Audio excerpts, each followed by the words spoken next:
Section 9.8, Solving Quadratic Inequalities. A quadratic inequality is an inequality that contains a quadratic expression. Just like with most quadratic equations, we do have a standard form for quadratic inequalities. The standard form of quadratic inequality has one side of our inequality that is 0, and the other side is in the ax squared plus bx plus c form. And we see the inequality signs of greater than, less than, greater than or equal to, or less than or equal to. Before we discuss how we're going to solve quadratic inequalities, we're going to determine if the following statements are true or false. Recall from a previous unit that one of the strategies we learned to solve quadratic equations was that we factored the quadratic equation when it's written in standard form, and then we set each factor equal to 0 using the zero factor principle. And recall the zero factor principle states if a product a times b equals 0, then either a has to be 0 or b has to be 0. What happens if we change the equal sign to an inequality sign? Will the statement still hold true, similar to the zero factor principle? For example, if a times b is greater than 0, then is it true that a is greater than 0 or b is greater than 0? Before we answer, let's think about what it means to be greater than 0. If a number is greater than 0, that means that number has to be positive. So if a times b is greater than 0, that tells me a times b must be a positive value. Well, same thing goes for if a is greater than 0 or b is greater than 0. If a is greater than 0, then a must be positive. If b is greater than 0, that's the same as saying b is positive. So another way we can think about this question is it's asking us if a times b is positive, is it true that a is positive or b is positive? This would be false, because another way we can get a product to be positive is we can have a and b both be negative, because the product of two negative numbers is positive. So a zero factor principle for a times b when it's greater than or equal to 0 doesn't hold true. We can't say if a times b is greater than 0, then a is greater than 0, or b is greater than 0. Well, instead of using the greater than sign, what happens if we switch it to the less than sign? If a times b is less than 0, then is it true that a is less than 0 or b is less than 0? If a times b is less than 0, another way to phrase that is that a times b is negative. Same thing goes for a and b. If a is less than 0, b is less than 0, then that's saying a is negative or b is negative. This we have to be a little careful of. Technically speaking, this statement is true. In order for a product to be negative, one of the two factors has to be negative, because a negative times a positive is the only way we can get a negative answer. However, it doesn't give us the full story on what we would need to consider in order to set up inequalities to solve. The reason why we wouldn't want to use this for solving inequalities is if a is negative, and we know a times b is negative, then b would have to be positive, because if b was negative, well, negative times a negative is positive. And the same thing goes if I switch a and b. If b was negative while a times b is negative, then that would force a to be positive. So a more fuller picture to this above statement is if a times b was less than 0, then either a would be positive while b is negative, or a is negative while b is positive. So in order to use something similar to the zero factor principle when we have a less than sign, we would actually have to break up our inequality into two separate compound inequalities. And technically speaking, for the greater than, we could do the same thing. We know in order for a product to be positive, the signs of the two numbers have to be the same. In other words, if a times b is greater than 0, then either a is greater than 0 and b is greater than 0, or a is less than 0 and b is less than 0. So if we wanted to try to do something similar to the zero factor principle we used in equations, we would actually have to rewrite our inequality into two different compound inequalities based off of the original inequality sign we're given. However, this can be a bit tedious and a little bit of a pain to work out. What we're going to do instead is develop a strategy where we've used what we've already learned to make this process a lot quicker. From our discussion in the last slide, we could break down our quadratic inequalities into compound inequalities. However, that's going to be too cumbersome because we're going to have to deal with two compound inequalities, each with two inequalities. So we would be working with 4 inequalities in total. What we're going to do instead is we're going to rely on a rough sketch of the graph of our quadratic expression and use that to help us solve our quadratic inequality. Keep in mind, again, we cannot solve a quadratic inequality like it was a quadratic equation. As we go over the strategy, we're going to solve a quadratic inequality x squared minus 2x minus 8 is less than or equal to 0. Step 1 is we want to make sure our inequality is in standard form. That is, make sure one side of the inequality is 0. We already have that done for us. The right-hand side is 0, so there's nothing to do here for step 1. Step 2 is we're going to make a rough sketch of the graph of our quadratic expression. In this case, our quadratic expression is x squared minus 2x minus 8. By rough sketch, we're only going to worry about the x-intercepts and which way our quadratic expression opens. So we're not going to go and make the nicest graph we need, just a nice quick rough sketch. If we take a look at the x squared minus 2x minus 8, first let's find our x-intercepts, which means we're going to set the x squared minus 2x minus 8 equal to 0. Since we are solving an equation x squared minus 2x minus 8 equals 0, and it's in standard form, we could use factoring with quadratic formula to solve. Here, factoring is faster, since two numbers that add together that give us -2 but multiply together give us -8 is -4 and +2. So from here, when we set each factor equal to 0 and we solve for x, we get 4 and -2. So if we draw a number line, which would represent our x-axis, we'll plot -2 and 4. Now we do want to pay attention to which way our parabola opens. Because the coefficient of the x squared is 1, then this tells us our parabola opens up. So our graph would look like a parabola with the x-intercepts of -2 and 4. Notice here, I'm not worrying about where the vertex is located. I'm not worried about the y-intercept. It's just a nice quick sketch that's going to help me answer my question. From there, now that I have my sketch, I'm going to use that sketch to help me solve the inequality. One of the reasons why we also like standard form is because one side of our inequality is 0. 0 divides our number line to positive and negative numbers. Since we're saying x squared minus 2x minus 8 is less than or equal to 0, we're looking for where x squared minus 2x minus 8 is negative.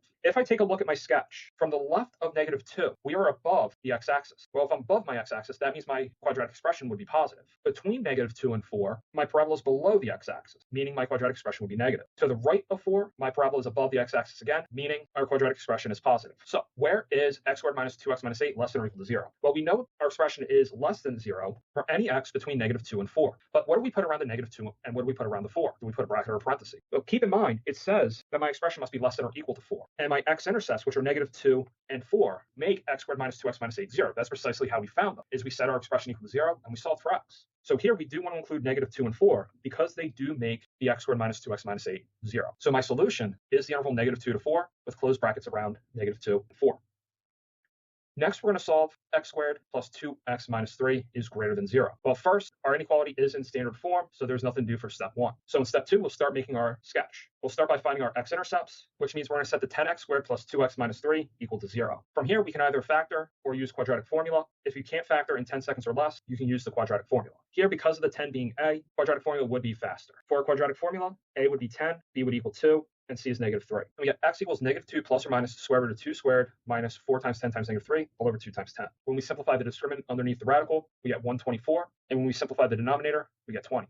Since 124 has 4 as a factor, we can simplify the square root of 124 to 2 root 31. Notice how 2 and 20 have 2 as a common factor, so we can reduce by 2, and we get negative 1 plus or minus root 31 over 10. Now let's plot that onto a number line. Since our denominator, 10, is positive, then we only need to focus on the sign of the numerator for how we would order. If we checked real quickly with a calculator, we can see that the minus would be negative, while the plus would give us something positive. So the negative 1 minus root 31 over 10 would be on the left, while the negative 1 plus root 31 over 10 would be on the right. As stated before, we know a is 10. Since a equals 10, which is positive, our parabola will open up. And there would be the sketch of 10x squared plus 2x minus 3. Now we'll use our sketch to answer the inequality. With 10x squared plus 2x minus 3 being greater than 0, we're trying to see where 10x squared plus 2x minus 3 is positive. Well, to be positive, you would have to be above the x-axis. We see our graph is above the x-axis in 2 locations. So for our solution, we see that our graph is above the x-axis to the left of the negative 1 minus root 31 over 10, or, so union sign, it's to the right of the negative 1 plus root 31 over 10. The infinities in both intervals by default always get a parenthesis. But what do we put around the negative 1 minus root 31 over 10? Well, the negative 1 minus root 31 over 10 makes our quadratic expression 0. According to our inequality, we do not want our quadratic expression to be 0. We want it to be strictly greater than 0. For that reason, we cannot include the negative 1 minus root 31 over 10. It does not make our expression positive, it makes it 0, so it has to be excluded. And the same thing goes for the negative 1 plus root 31 over 10. It also makes my expression 0. We throw it out because it needs to be strictly positive, so we put a parenthesis around it. Next, we're going to solve negative 3x squared plus 10x is less than negative 2.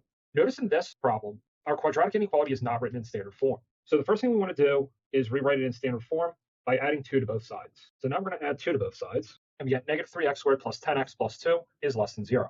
Now we're going to make our rough sketch, and we'll start by finding the x-intercepts. And we do that by setting our quadratic expression equal to 0. Now it looks like this quadratic expression is not easy to factor, so we'll use the quadratic formula. And we see that a is negative 3, b is 10, and c is 2. So now we'll plug everything into the quadratic formula, and then we simplify, and we get negative 5 plus or minus root 31 over negative 3.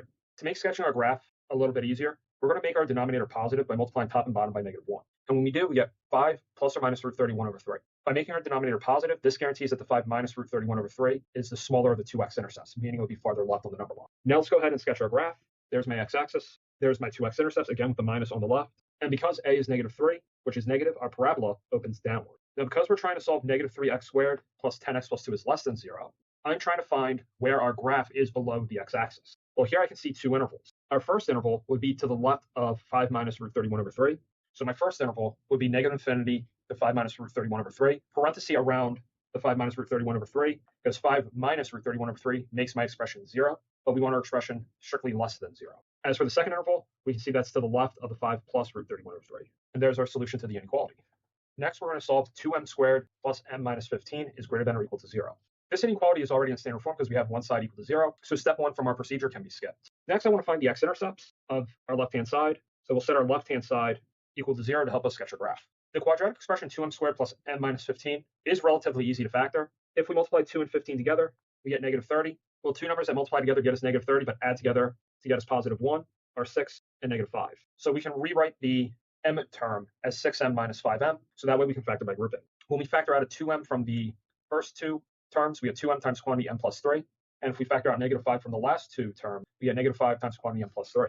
Since m plus 3 is the same in both of these resulting terms, we can factor out the m plus 3, and we get m plus 3 times 2m minus 5 equals 0. Set each factor equal to 0. We get that our x-intercepts, or in this case m-intercepts, are -3 and 5/2. Now we can sketch our graph. Looking back at the 2m squared plus m minus 15, since a would be 2, that means our parabola would open upwards, meaning our graph would look something like that. Now, since we're trying to solve 2m squared plus m minus 15 is greater than or equal to 0, we're trying to find the intervals where our graph is above the x-axis. Well, I can see two intervals. First to the left of -3, which would be -infinity to -3, and we're putting a square brace around -3 this time, because -3 makes the expression 0, and we are allowing our expression to be 0. Union, and then we have the interval to the right of 5/2, which would be the interval 5/2 to infinity, again with a square brace around the 5/2, because 5/2 makes our expression 0, and we're allowing our expression to equal 0. Next, we're going to graph the inequality y is less than or equal to -x minus 1 squared plus 3. This example is a little bit different than the previous one, mainly because of the y. Here, we're trying to solve an inequality of two variables instead of an inequality of one variable. The way we represent the solutions to inequalities of two variables is by making a graph on our Cartesian plane. Now, our solution to this inequality is going to be a region in this Cartesian plane. To figure out the border of this region, the first thing we want to do is graph the equation y equals -1 times x minus 1 squared plus 3. So we're just replacing the inequality sign with equals to make the graph. Now, there are a few different ways we can go about graphing it. You could apply the transformations to the y equals x squared graph, or you can find the vertex and the intercepts. Here, since this is in vertex form, we can see that our vertex is the point 1, 3.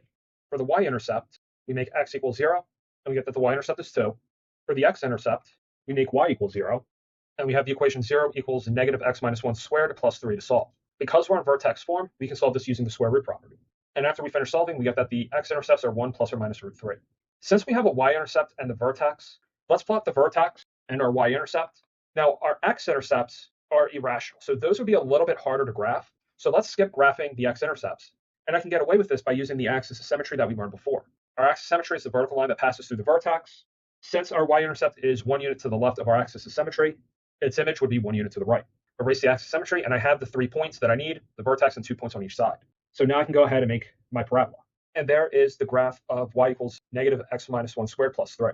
As I said before, this graph serves as a boundary for the region that represents my solutions. But where do I shade? Do I shade under the parabola or above the parabola? Well, that's where we take a look at the inequality sign. We want y to be less than our parabola, which means I want to shade underneath it. Now, one other thing to also be careful of, y can also be our parabola. We're going to keep our graph solid to represent that this boundary is part of the solution.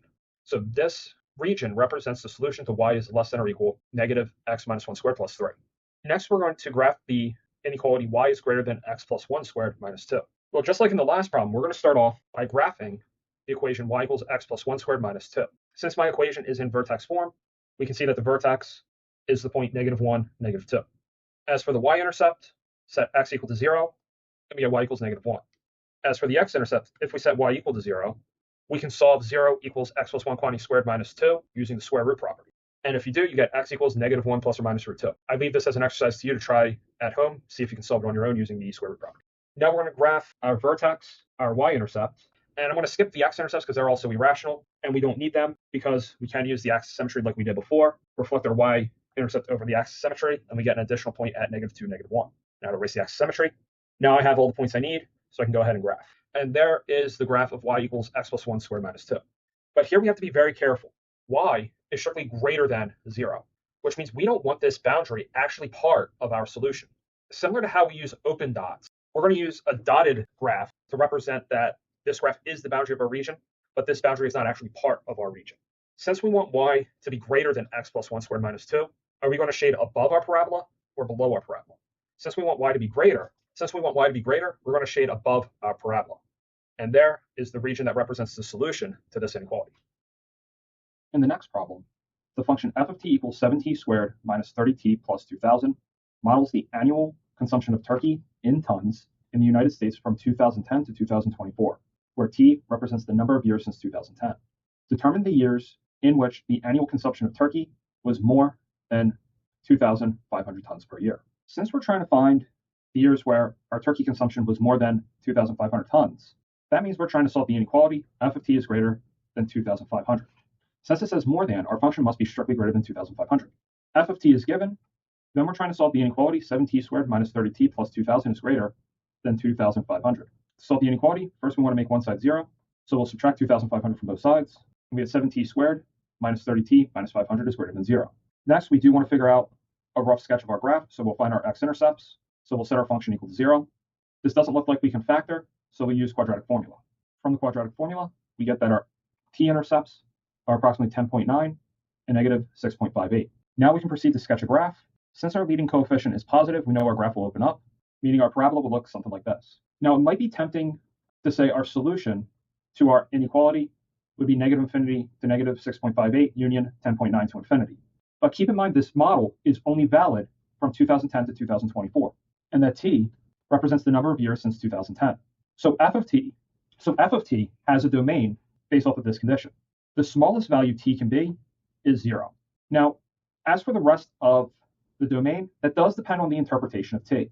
We're going to assume that t is what we would call a continuous variable, meaning that t can be a fraction of a year. So we can consider the turkey consumption in January of 2024 or April of 2011. We can consider those fractional values. Now, this model will work all the way up to 2024, but I can use any month in 2024. So it may be tempting to close at 14, but that would represent January 14th if we consider parts of the year. Because we can get as far into 2004 as we want, we're going to actually leave it as an open interval on the right end up to 15. So I can use 14.9, 14.99, 14.9999, still within 2024, just very, very close to the end of 2024. But I can get as close to the end of 2024 as I want to use this model. But now that I've identified the domain, my solution to my inequality that I started with has to fall within my domain. So I can only consider the part of my graph that is in the window of t equals 0 to 15. So now from my picture, I can identify my solution. I can see that my function f of t is positive starting at 10.9, and it's going to continue to the end of our domain, which is 15. Even though our function is positive from negative infinity to negative 6.8, this portion of the graph falls outside of the domain of our function, so we cannot consider it. Now we have to answer our question. Determine the years in which the annual consumption of turkey was more than 2,500 tons. Now we have to think about what the variables represent. The variable t represents the number of years since 2010. What year would we be in when t is 10.9? Well, if we add 10 to 2010, we would be in 2020, and we would just be 9/10 of the way into 2020. Now, as for the 15, remember 15 is not actually part of our interval. We can use numbers like 14.1, 14.2, so on and so forth.